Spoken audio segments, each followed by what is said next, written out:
Hey guys, we are back with Messy on Purpose, and I have the beautiful Rhonda here with me today, and she is going to tell us about her fun life nomad experiences. And I'm going to let her start by telling you a little bit about her. Hey there, I'm Rhonda, and I'm the creator of Midlife Rondavous, and I help midlife women reinvent their lives through solo travel and digital nomad freedom and personal reinvention. About 9 years ago, I sold pretty much everything I owned, bought a backpack and a one-way ticket, and started traveling. It really started out to be a short-term thing, and I ended up loving it so much that it's now 9 years later, and I travel and work full-time. And I thought that that was my big reinvention story, but like a lot of us, life just keeps on lifing. And now I'm finding myself in the messy middle all over again, figuring out my next chapter and sharing it all so other women know that you're not alone when the plans change, and reinvention isn't a one and done thing. It's a lifelong unfolding. Never ending progress. Yep. Awesome. So, where do you want to start? Do you want to start at the beginning of your travels and what led up to that? Yeah, probably my backstory.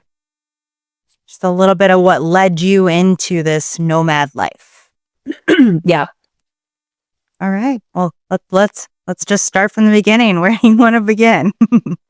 Well, first of all, I had been married for about 21 years, and we just kind of realized that we weren't growing in the same direction, and our future years were just no longer in alignment. So we ended up parting amicably. And before that, I had like this life, not a lifelong dream. 8 years prior to that, I should say, I had a dream that kind of sparked earlier after designing a book for a woman who traveled and worked with, she took a year off to travel the world and volunteer. And what I didn't mention before is I've been a book designer for 25 years. So that was my main source of income. So anyway, I was absolutely enthralled with her journey while I was designing her book. And I didn't know that people volunteered like that. I didn't know that they volunteer around the world. And I thought that was the coolest thing. So that kind of planted the seed for my dream to travel and volunteer as well. And so it was after, we decided that our marriage wasn't going to work. My husband and I, we parted ways amicably, as I mentioned before. And I ended up selling.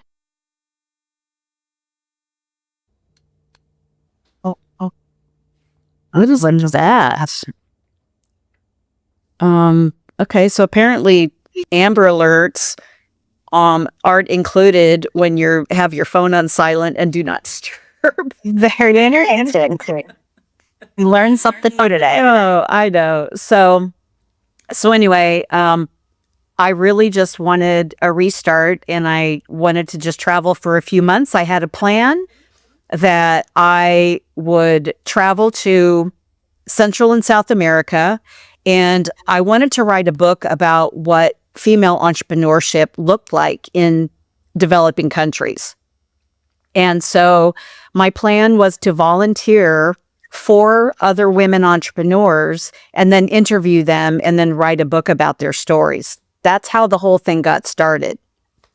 And so I actually did that. And I interviewed about 12 women. However, the book hasn't been finished. And so, transitioning from that, well, I was living in Vegas at the time. So I went from Vegas. My very first volunteer gig was living in the jungle of Nicaragua. And I was there for 30 days, and it was a yogi ashram. And so going from Las Vegas to a jungle was really kind of a culture shock. However, what I found out later is that it kind of set the foundation for later travels. And so I had some really amazing experiences living in the jungle at the yoga ashram. I'm going to be specific about that. And then that just led me to other countries in Central America and South America. Okay. But you've traveled all of these places. What is your favorite place that you've ever been to? So before I traveled to Europe last year, Colombia has been my all-time favorite throughout Central and South America, without a doubt. And what's the reason behind that? Oh, there were so many reasons. First of all, I was in Medellin, and they call it the city of eternal spring. And so it's like a day. It's like the weather is like a day in May, every single day of the year. And they have rainy seasons for a month or so in the spring and the fall. But other than that, like, it's just calm temperatures. You don't have extreme storms. You don't have tornadoes because they're in a valley. And the people were so kind, and it's so beautiful. I'm an avid hiker, so I did a lot of hiking. I would join hiking groups that would take us deep into the woods in the back country of Colombia. It's so beautiful. The food, I didn't keep returning for the food because they don't have a lot of flavor. Like, they like their food a little on the bland side, so they don't have like spicy food. And this is the funny misconception I had. I thought I was going to Colombia to eat the best tacos and burritos and enchiladas ever. And then I got there and they're like, "We're not Mexico. This is Colombia." I was like, fair enough. So I was really green when I first started traveling. Like, I had never been out of the country by myself before. I didn't speak Spanish. I didn't know anything about anything, really. I just knew that I had a vision and a dream, and I just decided to dive in head first and then figure it out later, which is actually kind of how the whole journey started when I got the nerve to buy my ticket. And so it's been a learning experience the entire way. What was the most intimidating part of, traveling outside of the United States, not knowing other languages? Like, what was the most scary part going into that? Yeah. Oddly enough, it wasn't safety. I wasn't concerned for my safety, even though that's the number one concern for women traveling abroad is safety. That would be my thought. Yeah, it is. And clearly I wasn't afraid. I sold everything and bought a ticket, and it was like, okay, I'm jumping in. My biggest intimidation was the language barrier, because I didn't understand the language, and I was constantly finding myself in situations that I wasn't prepared for. And case in point, when I arrived, so I left Las Vegas and flew to Costa Rica. And then from there, the next morning, I boarded a bus to Nicaragua. Well, I had a taxi take me to the bus station. And there was a whole series of events that took place even before that. So the taxi driver was late in picking me up, first of all. Secondly, he dropped me off at the wrong place. I said bus station, and he took me someplace else. And then on the way to the bus station, he hit a car. And I was mortified. I was already pressed for time, and he just kind of looked around, got out of his car, looked around, jumped back in, and just drove away. I was like, oh, okay. So, so I got to the bus station, and then when I arrived, the lady at the ticket counter told me that there was no bus going to Nicaragua that day. And I had already had a ticket. Like, I was panicking because I didn't speak Spanish. And so I would, that was probably my first experience of like complete overwhelm. And the first time I said, what the hell am I doing? Like, what do I think I'm doing traveling to a foreign country where I don't even speak the language? And so I was sitting on a bench trying to figure out what I was going to do. And I was visibly shaken. And this man came over, and a local, and he spoke in English, and he says, "Can I help you?" And I was like confused for a minute, because I was like, wait a minute, I understood him. And so I told him what was going on, and his English was broken. But I understood him enough, and he understood me enough. And so he went to the counter, got everything sorted out. I was at the right bus station. There is a bus coming, but what she was trying to convey to me is that it's going to show up on a different side of the building that wasn't in my view.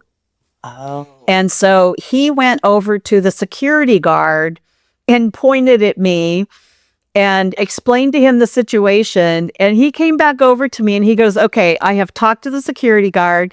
He is going to make sure that you get on the bus, that your luggage all gets on the bus, and you will be fine. Do not worry. And that was such a sense of relief. But I will tell you that that was also the beginning, like the very start of so many guardian angels that I would encounter for 9 years. Like I run into people like this all the time who like come and help me, rescue me in my time of need. And I have since called them my guardian angels, because that's who they are to me. Like it's the belief, knowing that I will find a solution. You know, like I think that first situation, most people probably would have went, and I'm out of here. I'm going back to the country I came from, and we'll just call it good. I'm not built that way. I was like, no, we're going to figure this out. And you did. And I did. And can I tell one more quick story? Oh, yeah. Yeah. So I finally got on the bus, the right bus, and we got to the Nicaraguan border. And I had my tickets. I had already pre-purchased everything, so I didn't have any concerns about needing any more money. And because the Airbnb host, I found out, only accepted cash. And so I was not able to charge for my room with a card. So I ended up having to give up the majority of my cash to the Airbnb host. So, and he's like, you'll find it. Oh, that's what it was. The driver took me to an ATM. The taxi driver took me to an ATM. It didn't work. And then he dropped, and then he took me to the wrong place. So I didn't have an opportunity to get cash. So I'm on the bus. We're at the Nicaraguan border. There are assistants with the bus driver. They're coming and they're collecting money from everyone on the bus. And he comes up to me and I was like, oh, I already have my ticket. I've already paid for everything. I'm good. And he, of course, said something to me that I didn't understand. And so someone understood and spoke a little bit of English, and they're like, no, there's an additional fee. And I was like, no, I have a ticket. So they had armed guards that came onto the bus and escorted me off, would not let me take my bags, and they flanked me. There were two on each side. I had no idea what was happening. They told me to that I could only bring my purse. They would not let me bring my backpack. I did not know what was happening. And then they escorted me behind this big, tall brick wall. So I was now out of sight of anybody on the bus. And I was crying at this point because I was like, I don't know what's happening to me. They walked me over to this concrete podium looking thing that was like an ATM. And so they let me pull out $20. And I think the fee was like $11 or $12. And so they then walked me over to the ticket counter and I gave them my $20 bill and they kept the change. He wouldn't give me my change back. I didn't care. I was like, okay, I'm paid. Can I get back on the bus now? It was terrifying, absolutely terrifying. Oh my gosh, I can't imagine, like, especially not knowing what's going on and they're just taking you somewhere. Exactly. Exactly. I was like, oh, what's next? Oh yeah. That's the scary thing. Like, I haven't left the country, and like that's one of the things that intimidates me is like I don't know the laws and regulations in these other countries, and it's like so easy to do something wrong because we have so much freedom here, you know. And then you go other places, and like they don't play. Nope. Nope. And you know, when you're in Central America, like their security guards, they're armed with very large rifles and guns everywhere, even at banks, at grocery stores, in the malls. And That's we're not used scary. we're not used to seeing that in the US. No, not at all. I mean, you never see that. And if you see that, you're like, wait, what is going on? Exactly. Oh, wow. That's crazy. So out of like all of these experiences and, you know, getting in situations because of the language barrier, Yeah. out of all these guardian angels that you had along the way, are there any that you keep in touch with? There are a few actually because they ended up becoming good friends, and one of them is a doctor from Colombia because I had broken my toe. I was hiking and I had to cross a river and I slipped on a boulder and my foot got lodged between two river rocks at the bottom of the riverbed. And so when I got back to Medellin, I got on to, because the very first thing I do when I enter a new city is I start looking for community. Like, who can I reach out to? You know, are there meetups? Are there digital nomads? Like, I start looking for people to connect with. And so I asked one of the groups that I belonged to in Medellin. It was a women entrepreneurs group, and they recommended this, that I call this doctor. And so I did. And she's like, come down to the hospital, come to this side door, don't go through the main entrance. And so she ended up taking me through the back door and having one of the doctors on call x-ray my foot. I got medication and I didn't pay more than $30 for all of that. She's like, wow, I want to do this for you. I know you're in a bind and you've been hurt and we need to get you fixed. So I am grateful for people like that in my life. But yeah, there are a few people that I do stay connected with. That's super cool. That's a crazy story too. Jeez, you probably have an endless amount of crazy stories. I have many. So, talking about crazy stories. All right, what's the craziest situation that you've been in? So, like, those are both like obviously very extreme, but I'm sure you have something that's like, wow. I mean, the most extreme were when I first started traveling, honestly. And I mean, I have so many times I've gotten on the wrong bus or I've gotten on the wrong train or I've gotten on the right train going in the wrong direction. And I've had to figure out all of this on my own. I would say one of the scariest situations was I was in Peru and I was down in Puno because I was spending like a week and a half visiting the islands on Lake Titicaca. Beautiful place, highly recommend it. And so I was in this really small town and I had this book project. I mean, this is just kind of a side note. I had this book project, the Wi-Fi sucked. I had to leave. So I got the only bus that was leaving to go to Arequipa. And we got on the bus and we were probably halfway there and there was an earthquake. And so the bus had to pull over, but tremors kept coming. And so then what they decided was that we had to turn around and go a completely different route. So we were halfway there, could not pass the road because it was so dangerous. Turned around, had to go all the way up through Cusco and then back down. It was insane.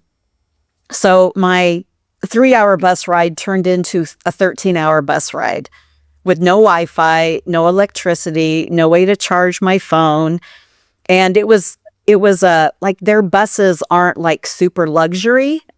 So even though I paid for the upgrade, they make a lot of stops and the buses are just full of locals, really, not a lot of travelers.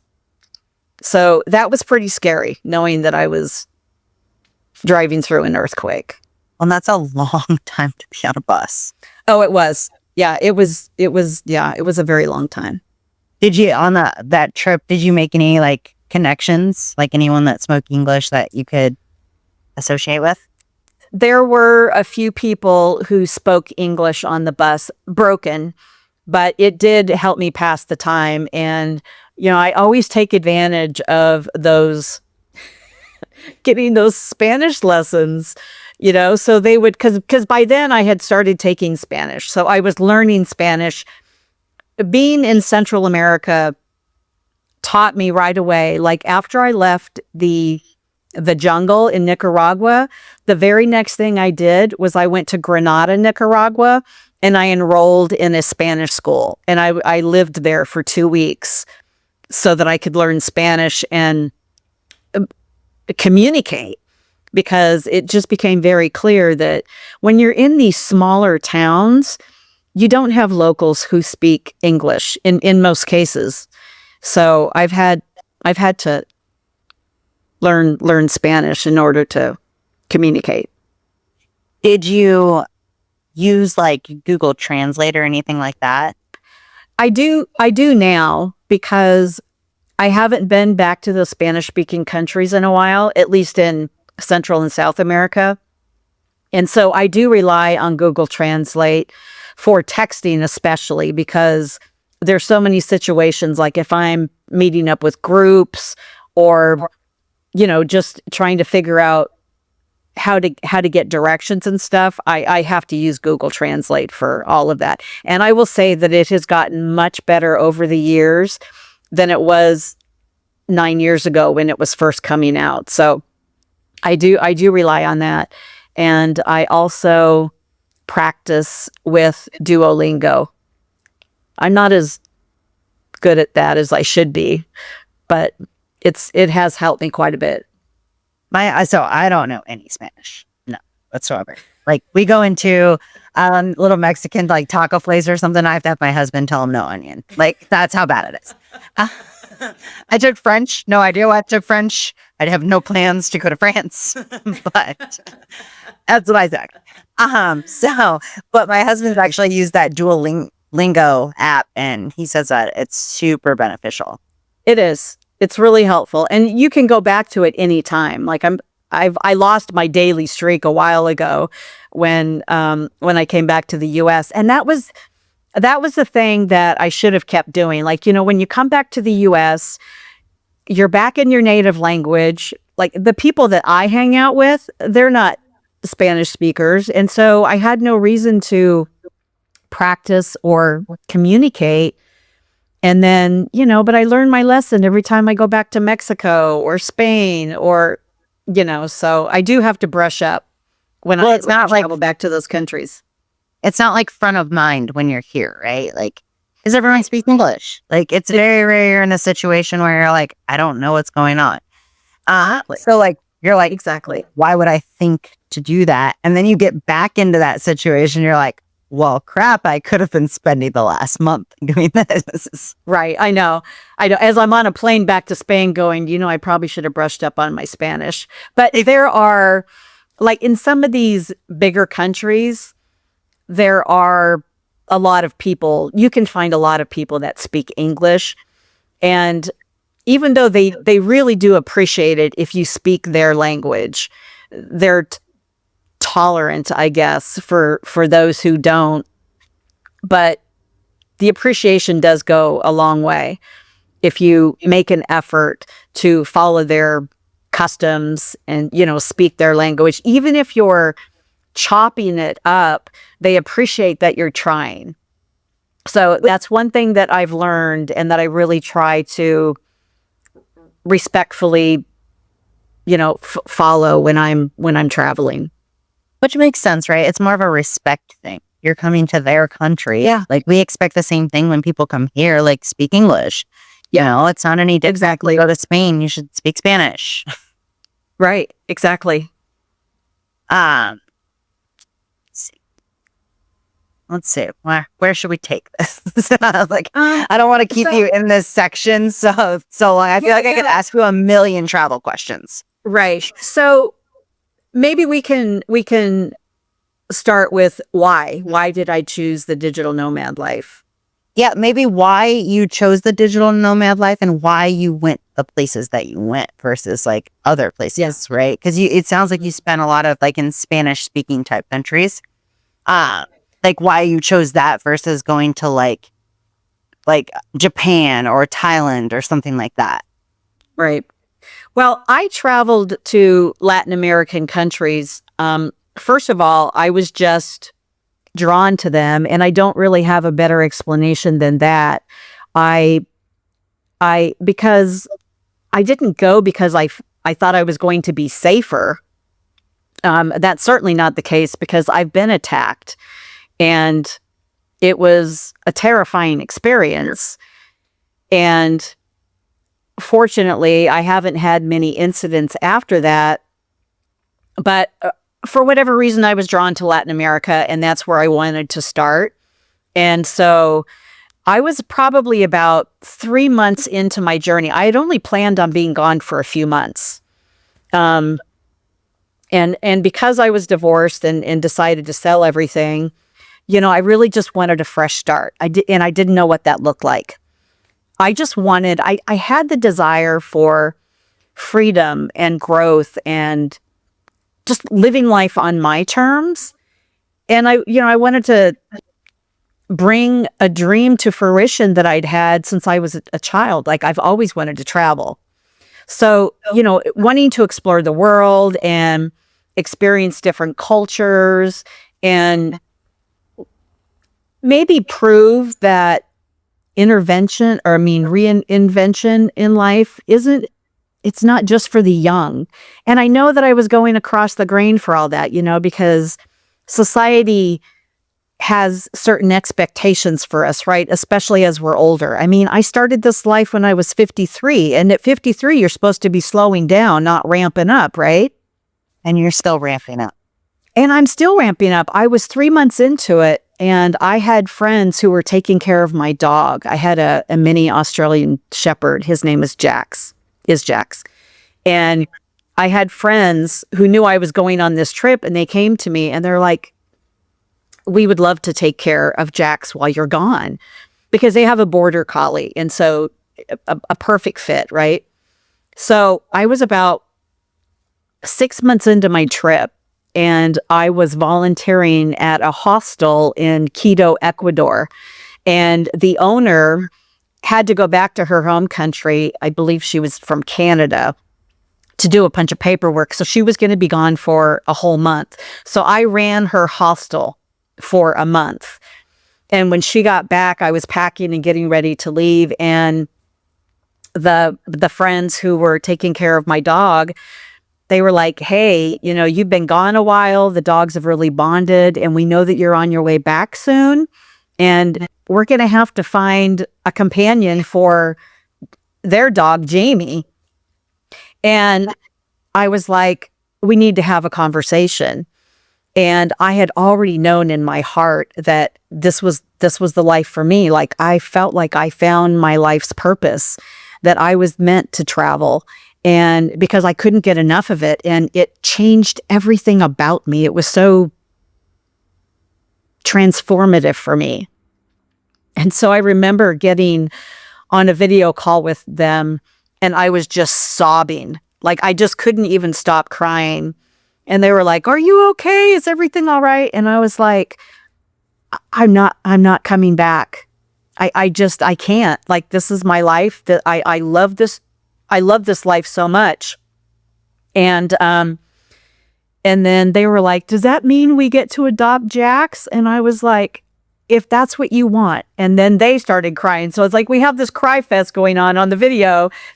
But I could tell you that they love my dog as much as I loved my dog. And I knew that I could trust them when I left. And I knew that I could trust them to take care of him for the rest of his life.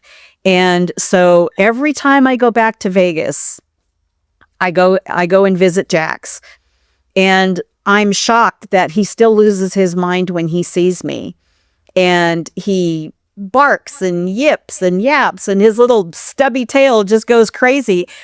And I'm so relieved that he remembers me, because I'm always like gearing myself up. Like this last time when I was in Vegas just last month, I braced myself, because it's like, okay, I haven't been to Vegas in over 2 years.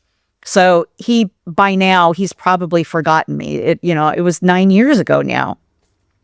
And I walked in, and he heard my voice, and he knew exactly who I was, and just came running over to me. And it's just the best feeling in the world, knowing that when I leave, he's in a good place, and I'm in a good place.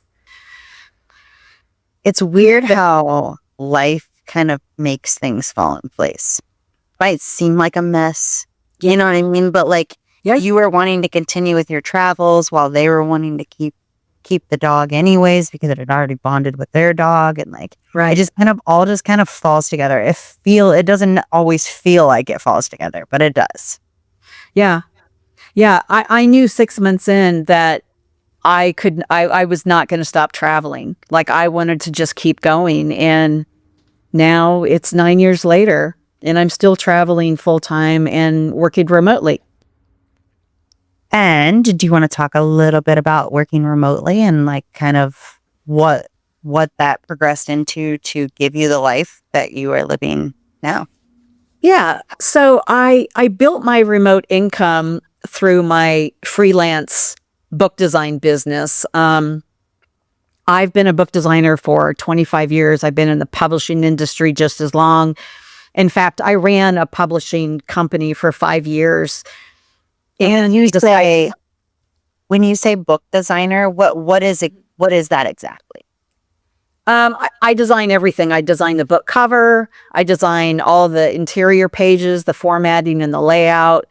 I've done children's books and fiction and nonfiction. And I do a lot of like high-end coffee table books, very complex books that have, just a lot of charts and graphs and, things like that.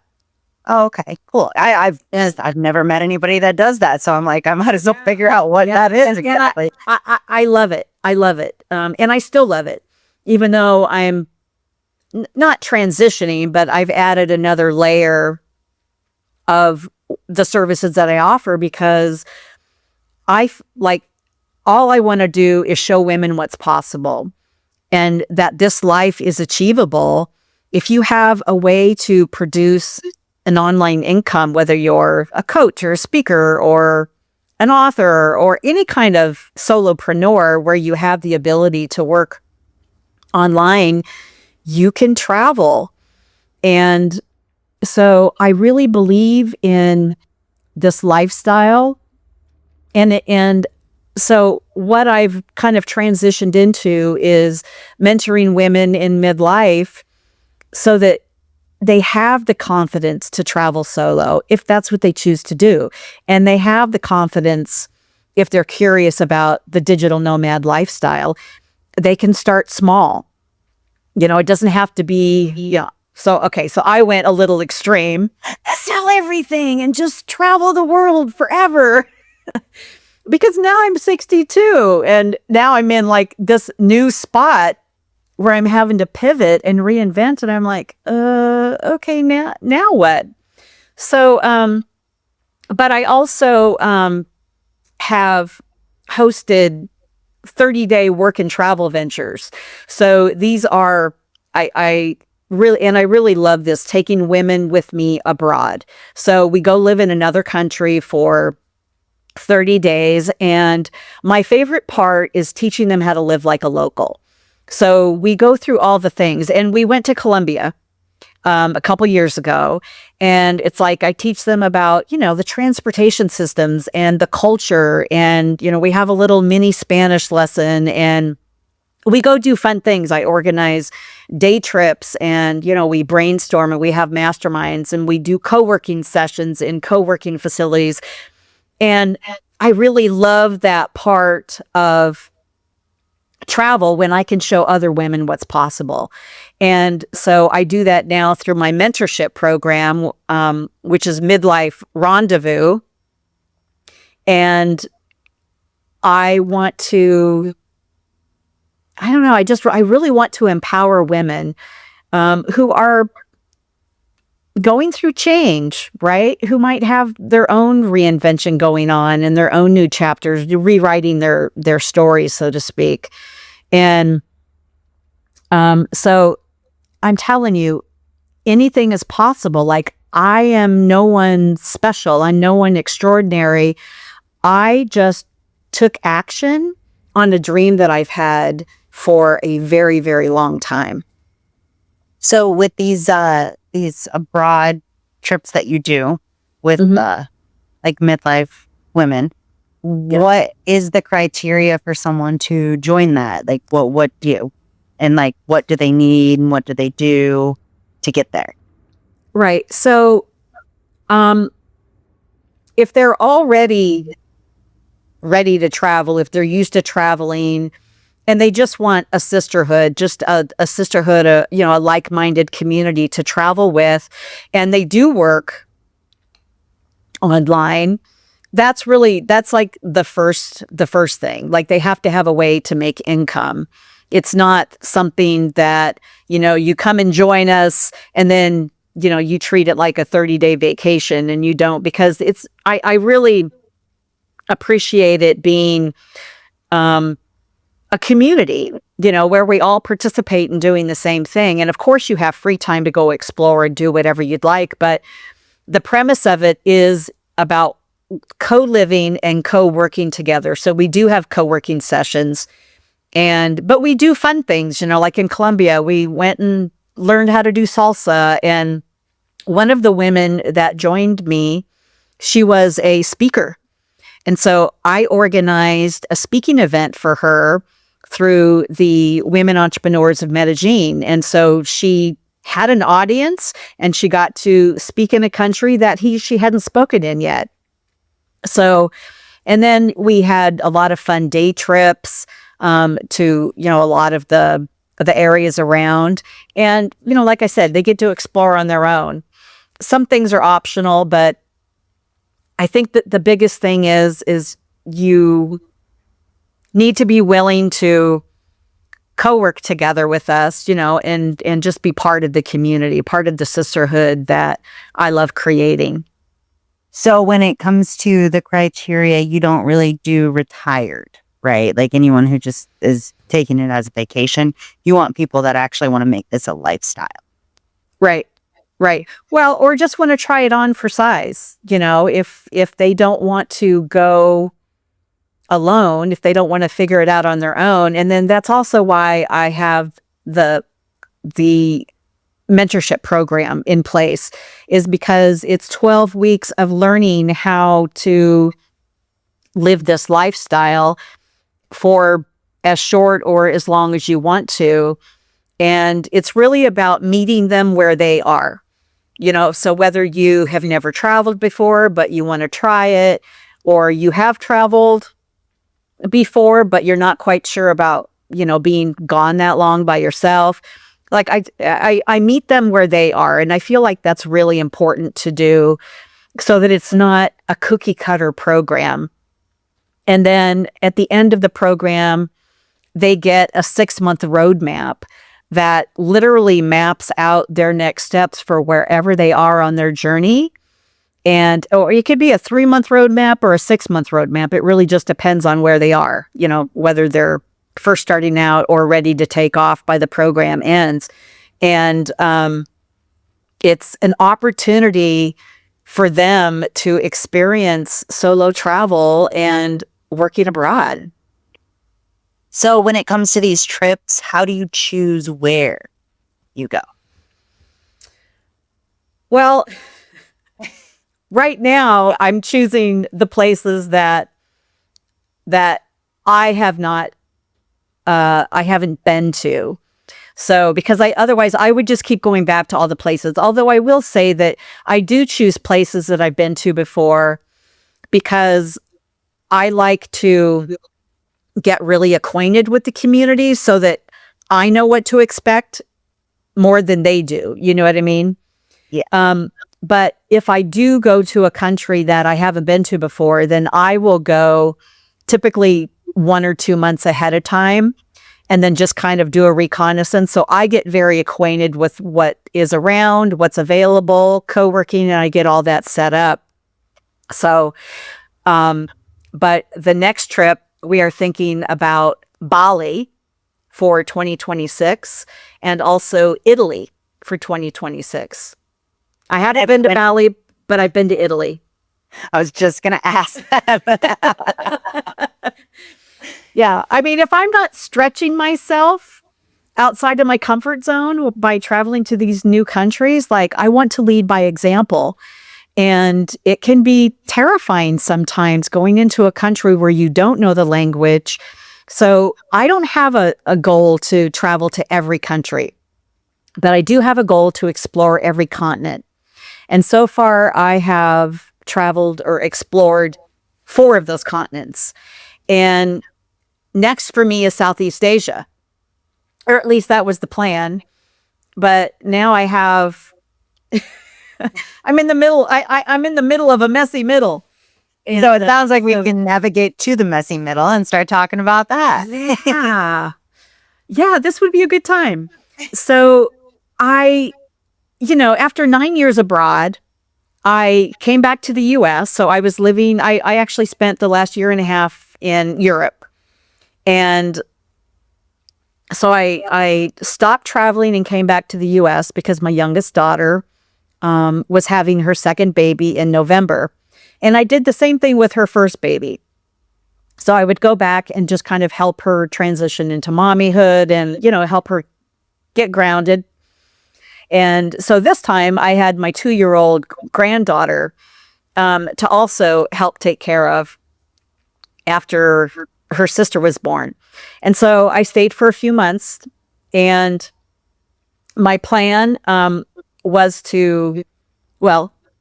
is to travel through the US and visit. I wanted to see all my kids, all my grandkids, and then, friends that are a really big part of my life. And so I haven't been back to the States in a couple years. So my plan was to just visit with everybody. So that's what I'm doing this summer. I came back and I bought all my plane tickets, and I'm in the middle of all that now. So right now I'm in Seattle, and next month I'll be in Las Vegas, and then I'm going back to Colorado to spend more time with my sister.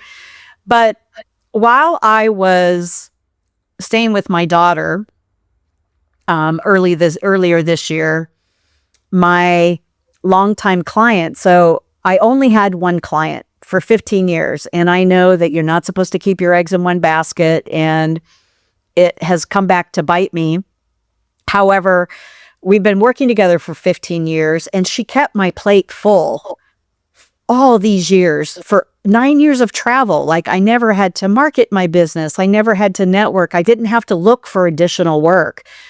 And so I guess, I just kind of got complacent. And she announced in January that she was going to take a year-long sabbatical, that she was going to close her doors and wasn't going to take on any more book projects. And when she announced this, we were actually in the middle of a book project. And I said, okay, so when are you leaving? She goes, well, I actually already left. And I was like, oh, so that meant no income, like, overnight. So I lost a project that you were in the middle of. Did you finish that? Did you get paid on that? No, I'm still working on it, but now I mean, we've been working together for 15 years, so I know how she works. She knows how I work. She gave me, the author. So our author and I are working through this, finishing the book project together. She's available, but she just doesn't want to be. She just didn't want to bring on any more book projects. Okay. Right.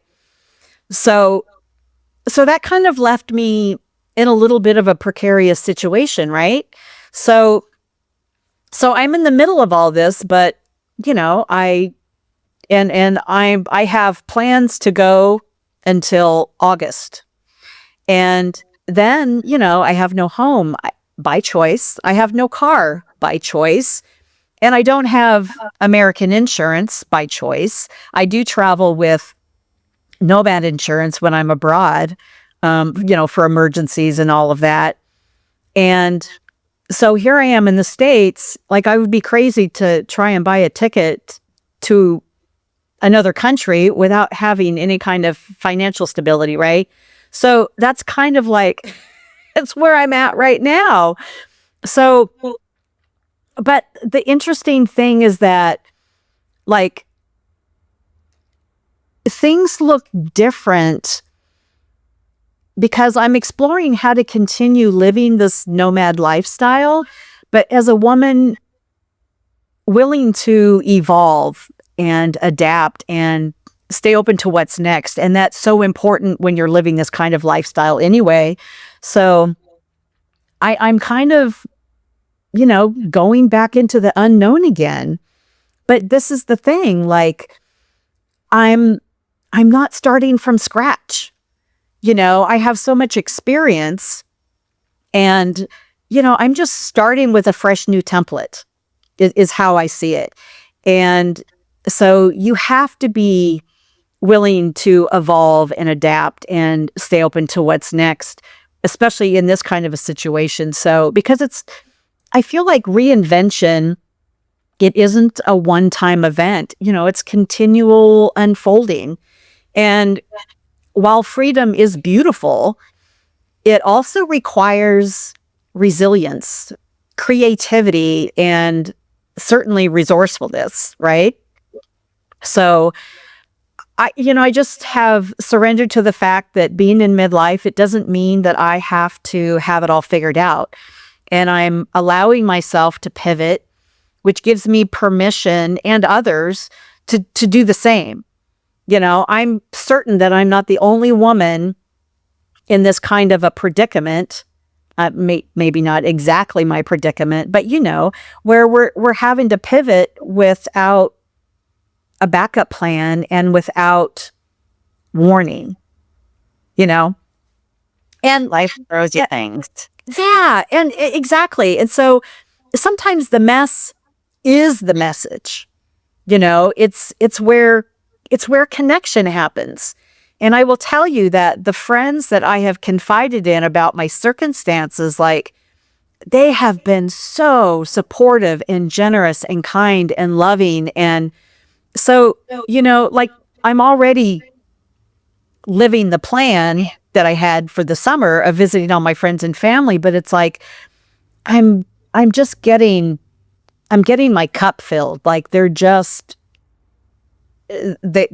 been so loving which there's a reason why I visit them anyway, but it's like nobody wants to make me feel, I don't want to say victim, like no pity. It's like a charity case. Right. Right. And nobody has made me feel like that. And I think that that's important to share. And I certainly don't see it like that either. I mean, this is a life I've been living for 9 years. My kids are like, what the hell are you going to do now? And I'm like, I'll figure it out. I've been figuring it out for 9 years and beyond, right? What else are you supposed to do, though? Like you can't just sit there and just be like, oh, life sucks. Right. Like, well, and that's not life. That's not living. Right. And my kids, they're all grown. They all have families of their own. And they don't necessarily have extra space for me. And to be honest, like, I don't want to be their project. Like, I don't want them to feel like they have to take care of me. Because I really I have never wanted to put them in that kind of a situation. And so it just makes me more motivated and more determined to figure it out. And I know that their concern is coming from a place of fear and worry. And I don't operate that way. Like, you have to be positive. Like, you have to believe in the goodness of people and experiences, right? Yeah. I mean, the alternative view is not a life worth living. It's really not.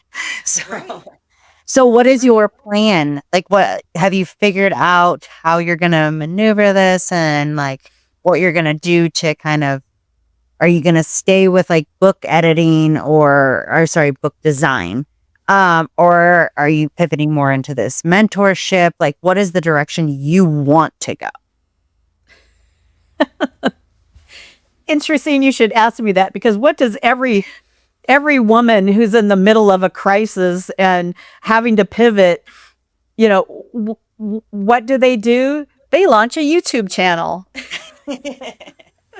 I was like, no, I've been living this life for 9 years, and I haven't really, I have shared photos and videos of my journey and my experiences and things like that on social media, but I haven't really shared the messy side of this life. And like, I'm kind of at a place, especially now, that I want to be really transparent. Not that I want to be seen as a victim or a charity case, but I want them to see how this is evolving, because I know I'm going to rise. Like, I know that I will figure this out eventually. And I have 9 years of experiences to share that I haven't shared online. And the other piece of this too is, this has always been about leaving a legacy for my children and grandchildren, to show them that you are never too old to follow your dream and to pursue your passions and to follow your heart. Like, there's no age limit to follow your dream. And so, if I can just get that message out to my grandchildren or to anyone else, like, life is too short.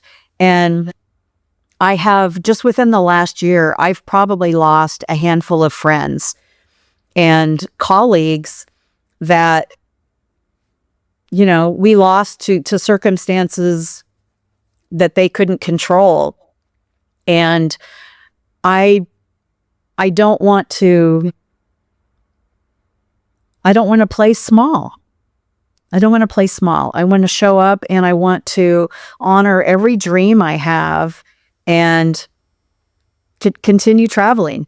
Eventually I will want to find a home base, but honestly, I'm not ready to stop moving around. And if I stay in one place for too long, I start getting antsy. It's like, okay, I got to go somewhere. And like, I've been in Seattle for 3 weeks already, and I wanted to extend my time here. So I'm pet sitting.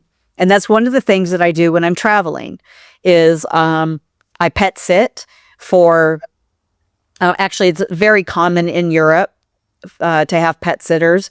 Really? But so not only does it, help you with your accommodation expenses or, your budget and your accommodations budget. I was realizing because it can get very lonely. Like traveling for 9 years has been lonely at times. And I will say that I am too much of an extrovert to be alone all the time, which is one of the reasons why I seek community everywhere I go. Like I look for like-minded people to connect with. But the other thing I realized is that I miss being a pet owner. Like I miss my dog and I miss having a dog, and I don't travel with one. And so, I mean, many people do, but that's just not something I want to take on.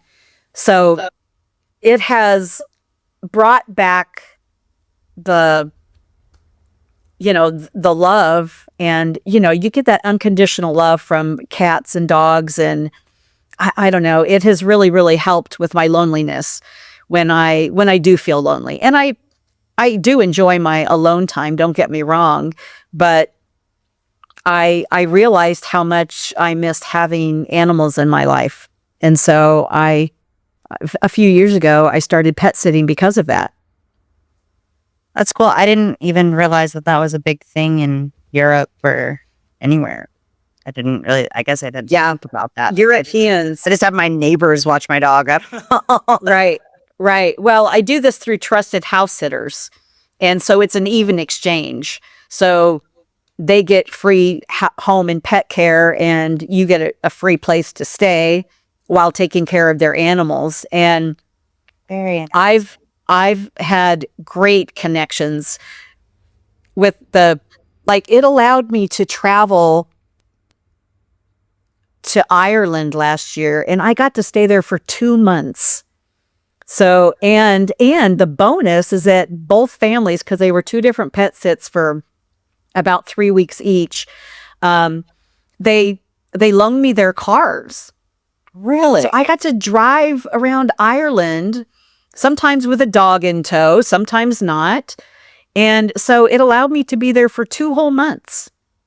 And it's the same, I got to drive through Scotland, and I traveled all over the UK, and I had a pet sit in Portugal and Italy and 2 pet sits in Switzerland. And I just got to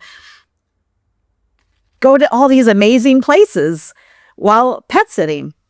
And I would say cool. it's really cool, especially when they trust you with their vehicle, right? Yeah. That's a big one.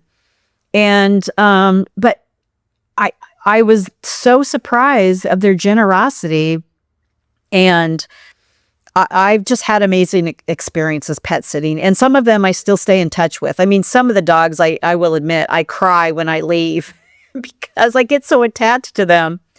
And but that's all part of it, I guess, right? Yeah, that's really cool. I never even knew that was a thing. So is that something you talk about in your mentor program too, that opportunity to kind of help with the budgeting for living abroad?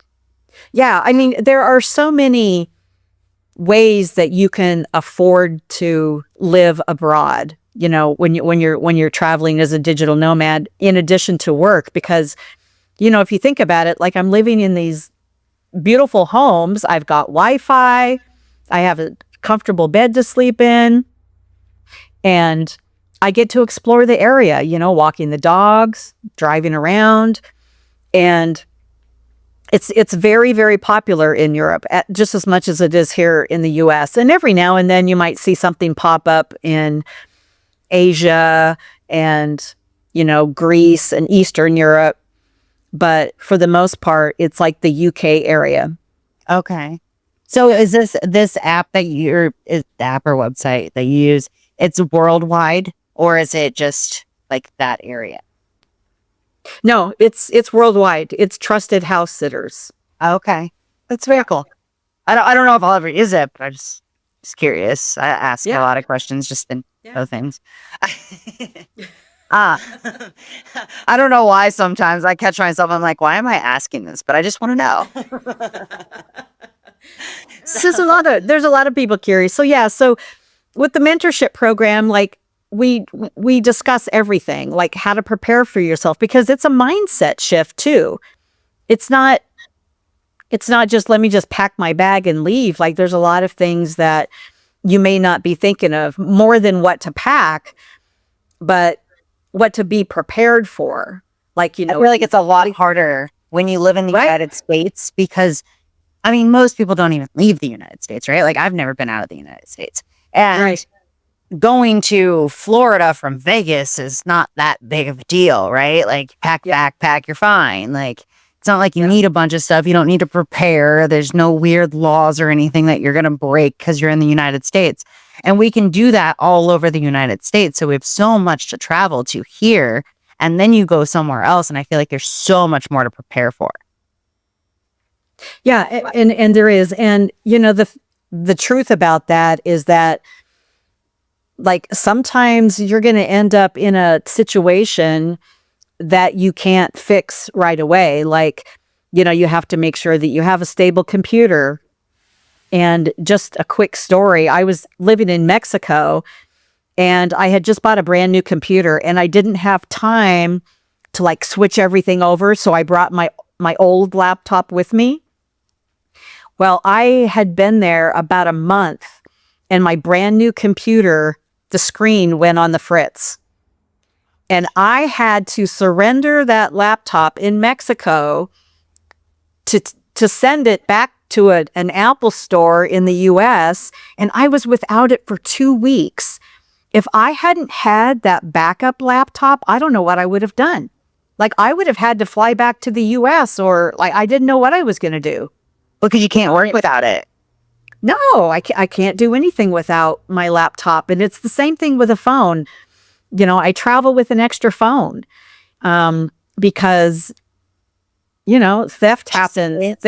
Things drop in the water, like things break. And so there's things that you need to be prepared for, you know, like if medications, and most people don't realize that there are solutions because, you know, some people are like, well, who's going to water my plants? Who's going to check my mail? Who's going to mow my lawn? You know, what am I going to do with all my stuff? Like we talk about all of those things that are possible, and you get to choose what that looks like on your terms in your own time frame and within your own budget, because everybody's digital nomad experience looks different. So Well, everyone starts from a different point. Everyone, yeah, which is point. Yeah, and that's exactly why I meet them where they are, because it's not a cookie cutter process.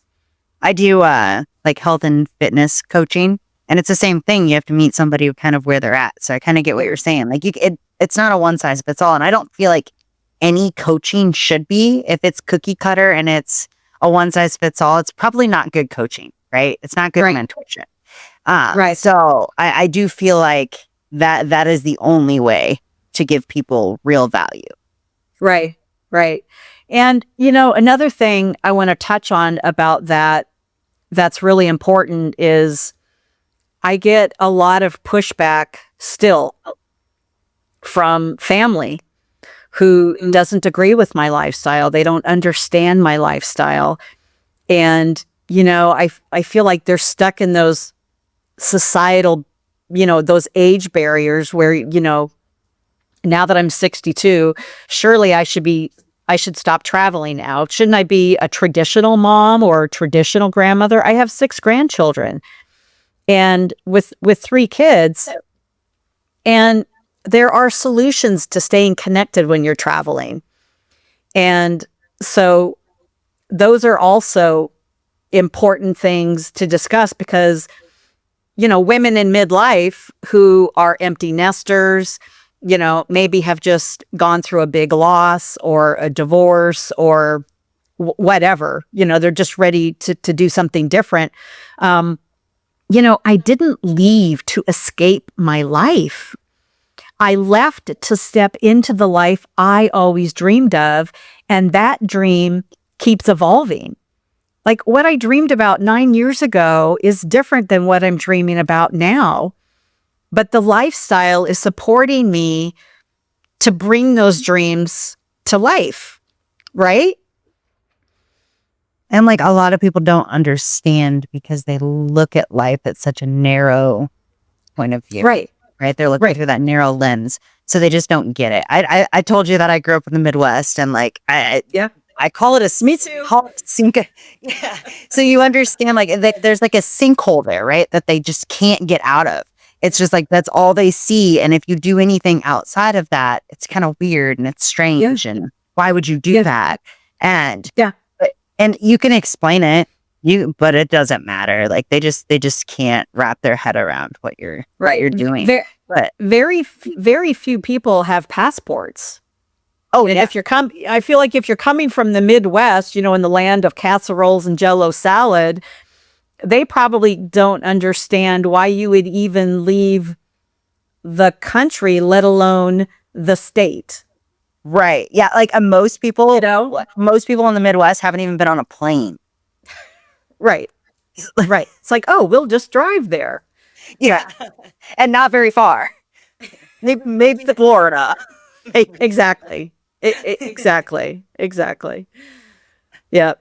So, this life can just give you so much freedom, this lifestyle, I'll say. But freedom doesn't mean the absence of challenges. It means having the confidence to navigate them on your own terms, right? Because you can achieve whatever you believe you can achieve, right? But it does require action. Yeah, I lost connections with people that I really cared about, and I think that some of that was because when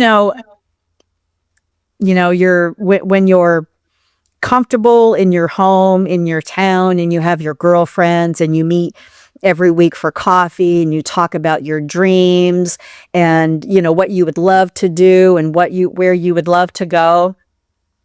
But as soon as someone takes action on that, I found that the relationships changed because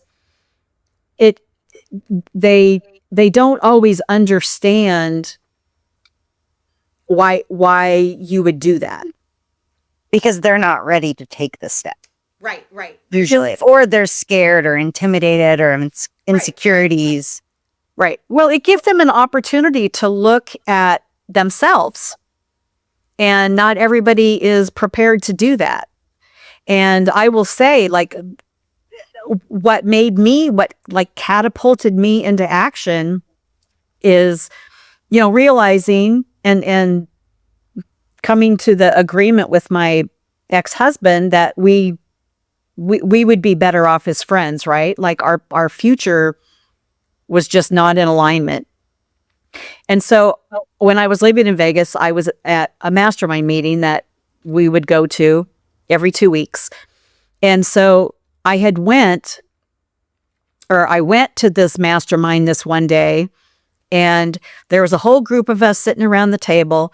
And so I was like, you know what? I'm just going to tell everybody what my dream is, because for 8 years, I hadn't been able to bring it to fruition because I thought I had to have every detail figured out. I thought I had to know where I was going and have all my flights. And like I had to have the entire plan.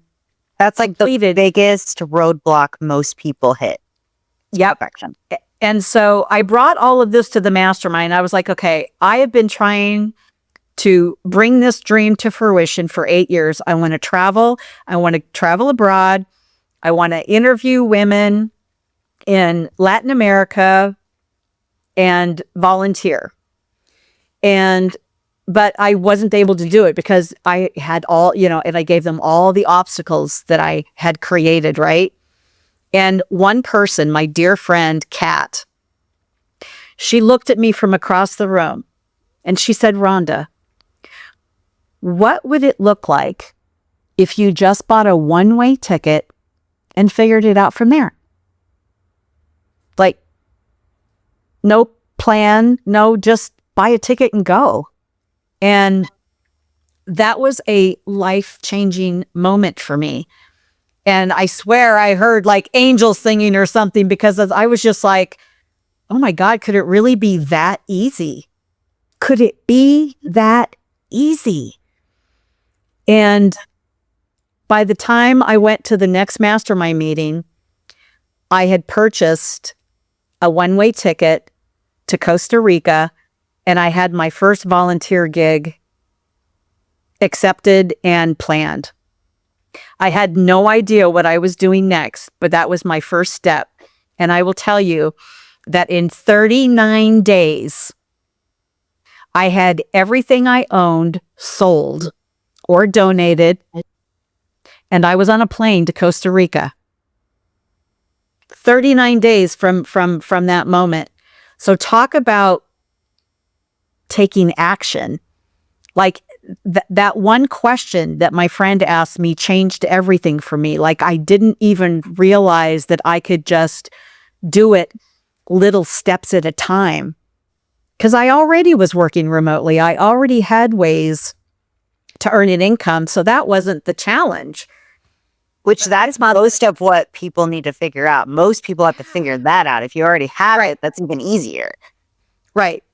And we talk about that in the mentorship program too, like ways to create an income online, especially if you are tech savvy in some way. There's all kinds of things you can do online that people don't realize. Yeah. So the mastermind that you were a part of, are you still a part of that, even though you're kind of nomad and everywhere? No, I mean, because it was an in-person mastermind, and then eventually it kind of dissipated. They just decided to stop doing it. Okay. But I have wanted to bring something like that back. Like I would love to have an online mastermind, because there's so much power and strength in numbers, right? When you get people together who can be creative and share each other's dreams and challenges. And when you get a group of people that have various backgrounds of knowledge and experience, especially at my age, but I will say that, traveling with all of these kids, I call them kids because they're all in their 20s and 30s. Like I was always the oldest one, and my hair wasn't always purple, but they have all embraced me. Like I was never treated as the older person. And like there was just so much kindness, and I've never felt unwanted. I never felt like I didn't belong. And travelers they're just a different breed, especially when they're digital nomads, because they all value their freedom and the flexibility, right? And the opportunities that they have to choose wherever they want to land in the world for 2 weeks or a month or 3 months. I've kind of moved into this phase of what they call slow travel or slow matting, where I prefer to stay for anywhere from 1 to 2 months at a time, right? Because I really enjoy learning about the community that I'm in. And I still give back to communities. Like I just love volunteering. And so I'll reach out to the animal shelters or another community that I'm an advocate for are single moms and women who are survivors of, domestic violence and rape. I have a hashtag Me Too on all of that. And I don't walk around talking about it all the time, but I want to help women in ways that I know how you can get past it. And I did a TED Talk on that very situation. Like I just brought my whole past onto the stage and shared my story about, how I went from this victim mentality and how I was able to turn it around to ultimately claim responsibility, or to reclaim being responsible in my life, So it changed everything for me once I was able to let go of that wanting to blame everybody else. Like I just said, okay, this happened to me and it doesn't define me. And I just found a way to move on. And I shared my story, and it's another reason why I'm doing this YouTube channel, is that I know that there are other people out there who are starting over, who are victims of, or who have experienced circumstances that are out of their control, right? I feel like everyone has a story. Everyone has a past. Everyone has seen that traumatic that's happened to them.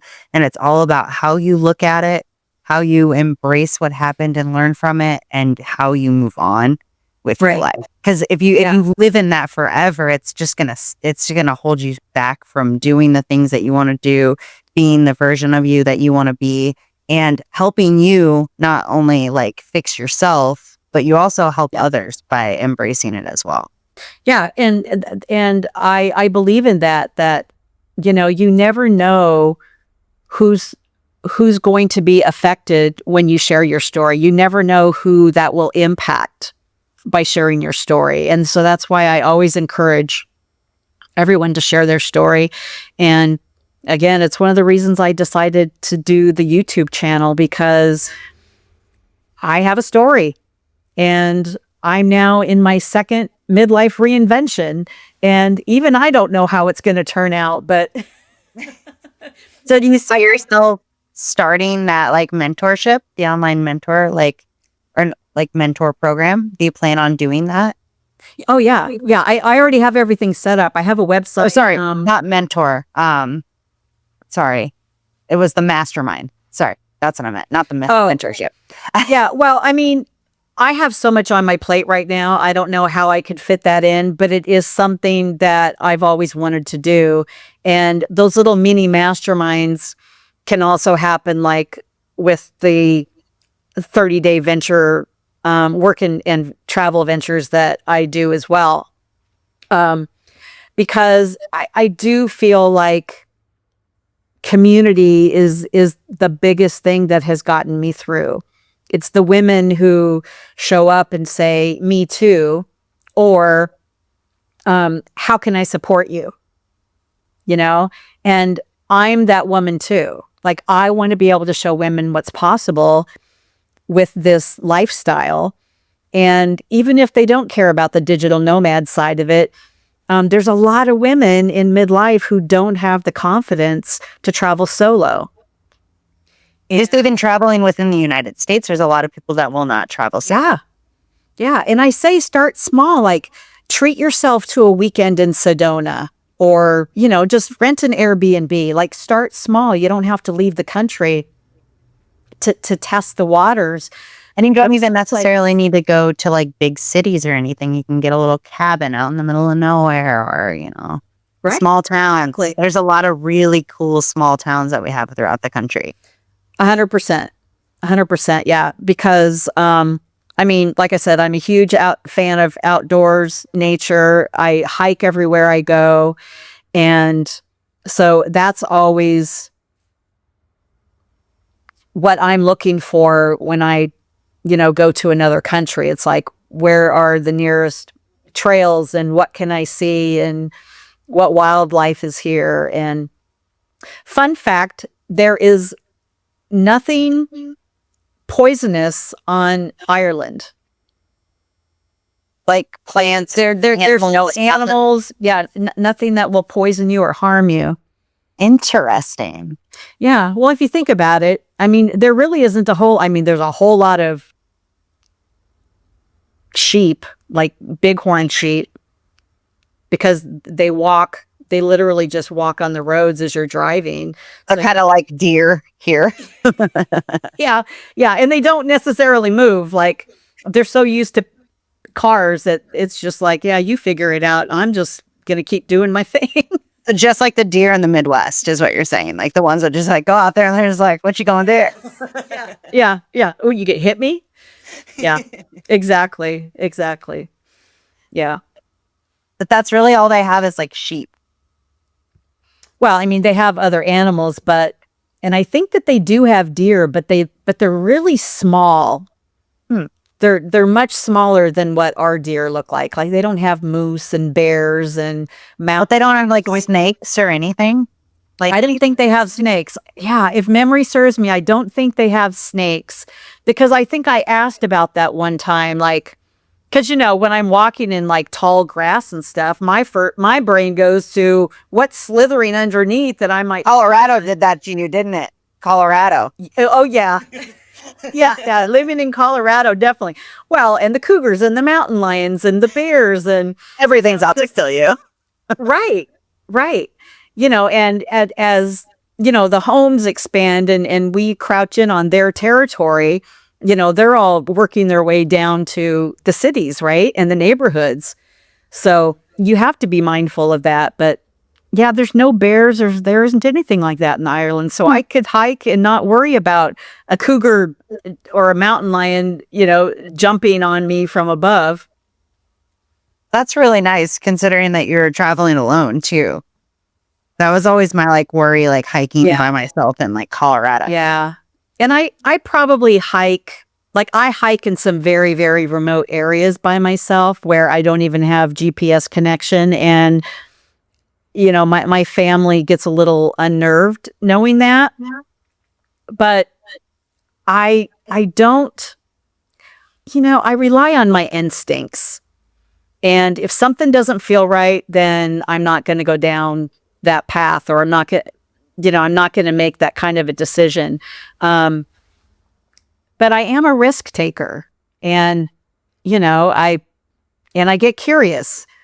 So I am going to go down. I'm not going to like scale a big, mountain that's rocky, because I have hurt myself before. Not, like when I was hiking and I broke my toe, but you have to be mindful of those things. But safety is my priority. And I might do a lot of adventurous things like ziplining upside down across a canyon in Ecuador, which was really, really fun. But when my kids saw that, they thought I had lost my mind. And, I've been paragliding in Colombia, and like, I love the adrenaline. I love the high adrenaline activities. And so those are the things I seek out. And hiking alone is one of them. I mean, you don't always have a hiking buddy, right? I mean, if I find one, of course I will, but you wouldn't get very far if you just waited for somebody to travel with you or hike with you or go anywhere with you, Yeah, I mean, you're traveling alone. That's expected, right? So you knew what you're getting into. What is like the coolest like outdoor experience that you've had in all your travels? I will say that, well, Machu Picchu was one of the most epic experiences that I've had. However, my trip to Ireland last year was just incredible. And I had like 10 days between the two pet sits that I had. So I rented a car and I started in Dublin and I drove all the way up through Northern Ireland and went all the way to the west side of Ireland and drove down the entire Wild Atlantic Way from the top of Ireland all the way down to the bottom on the west side. And it's a huge popular driving route. And I was just so blown away by the beauty. It was like the epic road trip of a lifetime. And being able to experience that, and see the cliffs of Moher and, going down to Cork. And it was just beautiful. It was so beautiful. So I'd have to say that right now that has turned into my favorite. So far, right? Because you're not so far. Yeah, because I haven't been to Southeast Asia yet. That's next. that. Which is, I definitely want. There's a lot of like Asian countries that I just want to go to. yeah. Yeah. When I go to Southeast Asia, I plan on being there for at least a year, just traveling to all The food, different countries. food. Yeah. Yeah. Right. Yeah. What is It's like actually? Thailand. That's a good question. What is the best place you've been for food? This is going to sound so cliche, but Italy, like Mexican and Italian are my top two favorite foods. And I learned a long time ago that real Mexican food is only in Mexico. But my next favorite is Italian, and nobody does Italian food better than Italy. And I will tell you, don't ever, ever, ever even suggest or ask or hint about pineapple on a pizza. Okay, don't do it. Don't do it. I actually don't like pineapple, so I would never do that. No. Well, my favorite is pepperoni and pineapple and jalapenos. You got that Spicy, sweet. savory, spicy, sweet. Like I love that. And but I was warned before I asked, don't ever they're like pineapple does not belong on pizza, and it's an absolute sin to be asked. Like they just take huge offense to that. To put That is a place that I do want to try food. Like I'm not a big pasta person either, but like real Italian food is definitely different than what we get here. Yeah, it was next level for sure. Like I got to taste real pizza, or I feel like it was real pizza. And it looks like their stuff just looks like the real pizza looks very simple. Like it's not over the top. Like I feel like we do everything a little too much here. Right. And I will tell you that European food in general tastes so much better than American food because it's all natural. Like they actually have used natural ingredients, and they don't put all of the crap and chemicals that they do in our American food, right? So it tastes different and it's delicious. It's so delicious and healthy. I traveled through all of Europe, and and I'm a fan of croissants and fill them with chocolate, please. And, every cafe that I got a cappuccino, I had some kind of a pastry that came with it. And I didn't gain an ounce. And I was shocked because I ate pastries all the time. And then you come back to the US and it's like, you even think about a pastry and you've gained 5 pounds, right?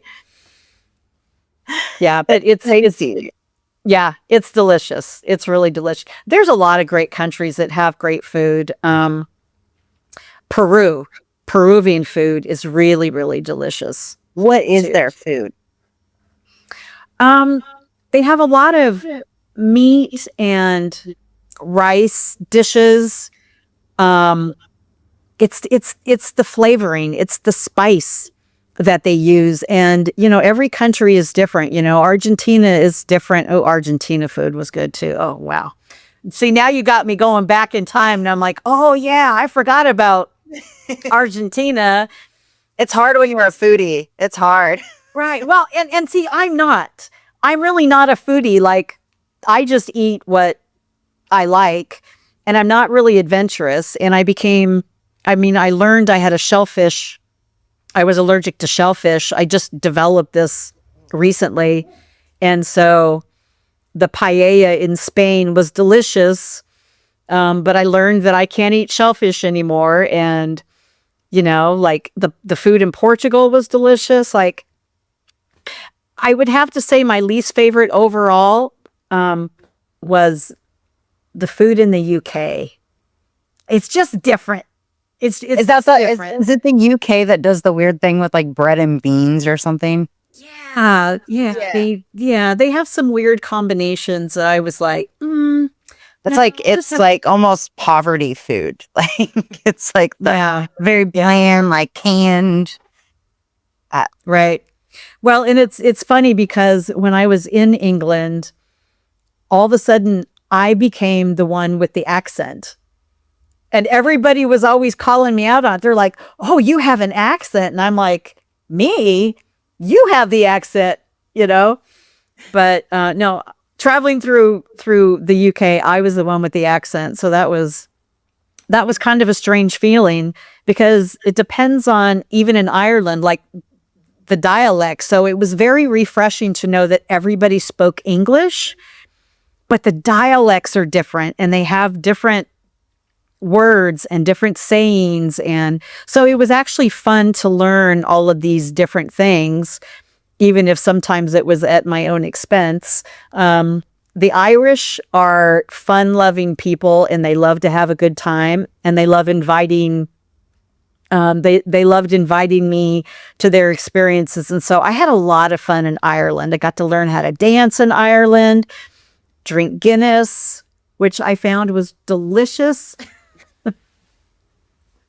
Which is probably different than what you get here.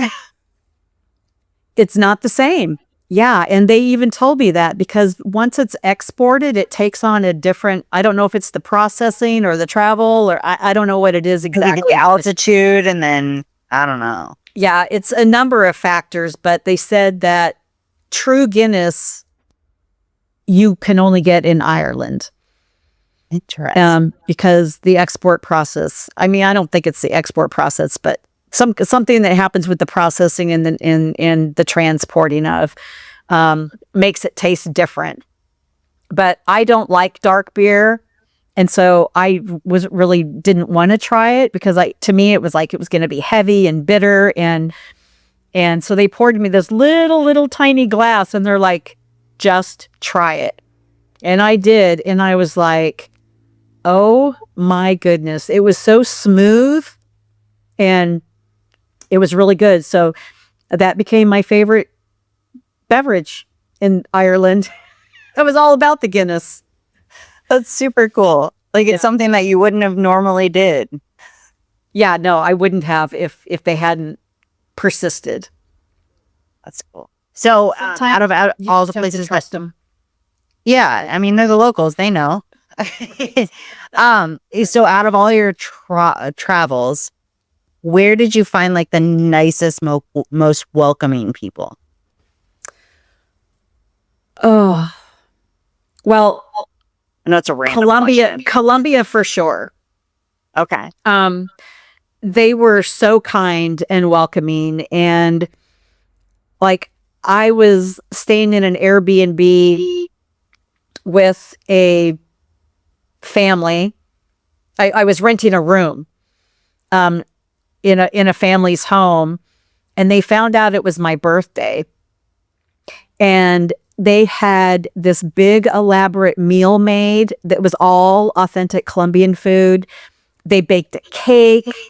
They sang happy birthday. They went through all of their traditions and then brought the American tradition to it too. It was so beautiful. I cried. I was so touched.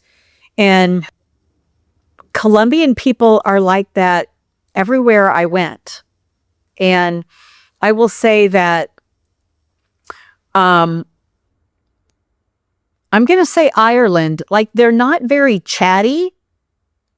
And because the people in the UK, like they can be friendly, but they kind of keep to themselves. So unless you strike up a conversation, they won't. So I just learned that I had to be the first one to initiate if I wanted to talk to anyone. And then, and you can kind of tell when people they just don't want to talk, they want to just be by themselves. And so I have gotten really good at figuring that out, when I'm traveling. But the Irish, once they get to know you, they are the kindest, generous people in Europe, with my experience. And I will say that in Switzerland, they were very kind as well. You're like, there's just too much kindness. You didn't even know how to narrow. You know what? There is never too much kindness, honestly. And I've had very, very few bad experiences. And people have always been so kind to help me in whatever situation I find myself in. And there have been several, and even when I was attacked in Grenada, when I was in Nicaragua. Was this the one that you were referring to earlier? Yeah. So I was walking out of the neighborhood. I was staying at a home school, a Spanish speaking school. And I was walking out of the neighborhood, getting ready to meet friends at a restaurant. And I had been told before not to have your cell phones out when you're walking on the street, because they will literally, like, if you're up there taking a photo, there's always some little kid or somebody. If you do it around people, they're going to snatch it out of your hands, and those little kids run, and they run fast. And I had already been warned, but I had taken my phone out just to look at my map to make sure I was going in the right direction.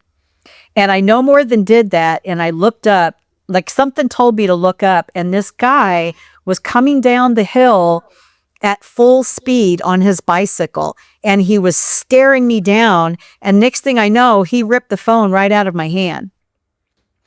And just as a knee-jerk reaction, he had ripped it out of my right hand, and I just instantly reached over, and it ended up being enough to knock him off his balance. And so he went flying in one direction, his bike went flying in another, and my heart was literally beating out of my chest. And I stood there for a minute, but there were people that witnessed it. And so he's laying in the middle of the street, and he is all banged up, and they start admonishing him, like they were yelling at him, calling him stupid, and so I walked over, and my phone was laying right next to him, and I walked over and picked up my phone, and it was a mixture of being terrified and raging mad. I was so upset that someone felt like they could take advantage of me, especially being a woman in midlife, and maybe age had nothing to do with it. Maybe gender had nothing to do with it. But in that moment, I was so angry. Like, I just started spewing F-bombs at him. I was so mad. But I just walked over, and I picked up my phone, and I walked away. And when I walked, and then I went to the restaurant and had dinner with my friends. They couldn't believe that I even continued the trip. And I was like, what was I supposed to do? Like, I was on my way to dinner. The situation was over, and he got dealt with by his own community, So I'm walking back from dinner that night, and I'm walking into this neighborhood where I was staying with a family, and everybody knew what had happened. And they were all speaking to me in Spanish. And it was like a very uneasy feeling. And somebody that I understood came over and said, "You're in danger. He's looking for you." And I went to the home that I was staying in. I packed my backpack, and the next morning I walked to the bus station and I left town. Like, I just wasn't willing to stay to see what was going to happen next, right? Because he had been admonished by his community, by the people in the neighborhood that watched him, that he came back looking for me for revenge. And I was like, nope, not going to happen. So, sometimes you leave situations, you leave cities for your own safety, right? Yeah. And that was the one and only time that anything like that ever happened to me. And I have felt very safe traveling to countries like Nicaragua and, Colombia and Mexico, like all the places that people say you should be afraid to travel to. Like, it's not true. Now, if you put yourself in a dangerous situation, that's different. But for the most part, it's safe to travel to most countries. Well, what's crazy is you used to live here in Vegas, right? Mm-hmm. And it's dangerous here if you come here and you get messed up and you're, doing whatever, and now you're blacked out, ended up in a motel room and robbed, you know what I mean? Or dead even. Exactly. Like there's things that happen within our country. It's just like anywhere else. If you put yourself in that situation, by getting obliviated and like drunk or whatever, like like it's easy, it can happen. If you're aware, it's less likely to happen. Right. Well, and if you find yourself in a country that has political unrest, like Argentina in Buenos Aires, they have a lot of protests. And it usually has nothing to do with anything other than just what's happening in their own country, and I will say the same thing happened in Colombia. But you have to be smart, and you have to, like I said before, safety is my number one priority. And if something doesn't feel right, I pack up and leave. Like, I'm not going to risk my health, my safety, my security. And, I mean, sometimes you just have to make hard decisions like that. Yeah, I mean, it's just being aware and listening to your gut. Yeah, 100%. But you know what? Some of these countries are safer than some of the streets in our own cities. The bigger metropolitan cities. You walk down an alley in Las Vegas, or, a bad side street in Chicago or New York, you're facing more danger there than I think I would have ever faced in Colombia, in the places that I chose to stay. Like, I'm not going to go venture out into neighborhoods that I know are not safe. Yeah, so it's no different than being in here, right? Like, I'm not going to go to a sketchy area of town just to hang out and walk down the street. Like, just not going to do that. So why would I do that in a different country? Yeah, exactly. So you just have to be smart about what you do. And I'm, like I said, I'm a bit of an adventurer. I like taking a certain level of risk, not that it's going to be dangerous to me, as far as, being kidnapped, or, like there's so many things that you read reports. And the thing talk about fake news, like, Colombia has this really bad reputation for being dangerous, and the drugs and the Pablo Escobar, and it's all coming from the internet, which is old news. I mean, Pablo Escobar has been dead for decades now, and Colombia isn't even the main drug export anymore. I think it's Brazil or something like that. Brazil and Peru, I think, is what I read. But it's just about, like you said, being aware and doing research, like figure out where you're going, what's there, what not to do, what to do, be familiar. Don't just show up somewhere and just not know. Exactly. And that's why it's so important to tap into the community that you're living in, because the locals know better than anybody else. Like, they know the great places to go. They know the places that you should stay away from. Like, I trust their recommendations, and I trust what they tell me.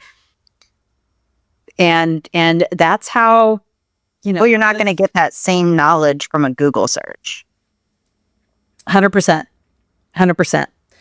And I just noticed that my my laptop battery is very low. Okay. Well, we can wrap this up. We can always do another one too. But before we wrap up, I want you to kind of tell us real quick on what you got going on, how people can find you, how they can, if anyone's interested in, your mentorship, any of that. So, okay. So the best place to connect with me is through my website at midliferondavous.com. And that's RONDAVOUS. And I'll also put that in the description too. or on my new YouTube channel, which is also called Midlife Rendezvous. And, because that's where and it's brand new, but it's where I share, real stories of my solo travels and midlife reinvention and, what that tug for something more, feels like, because you're not too late. And I did this because I don't want anyone to feel like they have to figure it out alone.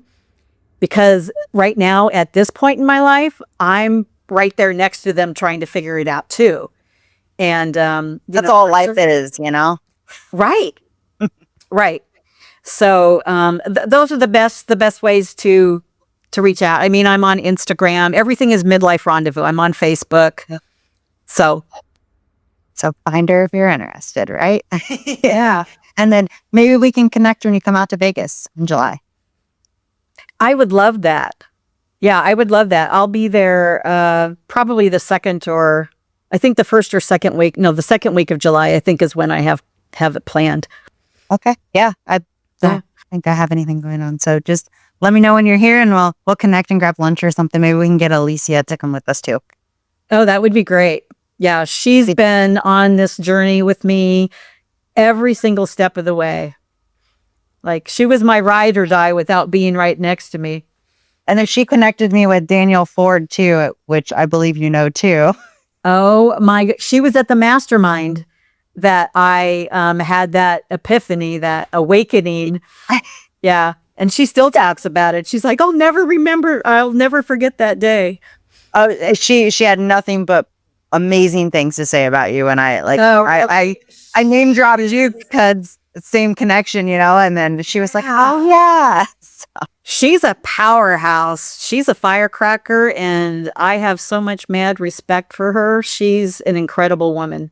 I'm actually doing a podcast with her next week. Oh, that's amazing. Yeah, that's going to be amazing. I'm going to have to tune into that one. It'll come out a week after yours. Awesome. Well, yeah, so we'll do like a whole girls' lunch or something when you come. Oh, that would be great. I love that idea. Perfect. I just love putting things together, as you can tell. The connector. Okay.